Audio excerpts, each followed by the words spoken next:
در افسانه زرتشتی چنین آمده: زمانی که خبر سقوط ساسانیان و مرگ شاهنشاه به فرزندان او که در شهر یزد بودند میرسد، آنها به اطراف یزد میگریزند و هر کدام گرفتار سرنوشت متفاوتی میشوند.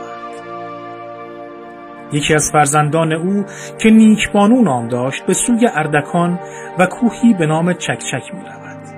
شاه دخت با مشاهده سربازان دشمن که در پی او آمده بودند، برای حفظ پاکدامنیش با ترس و گریه از کوه بالا می رود.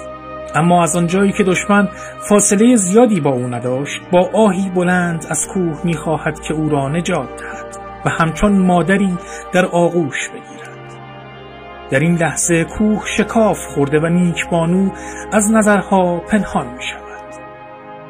بعد از مدتی از کوه چکچک که کوهی خشک و بی آب بود، قطره‌های آبی به زمین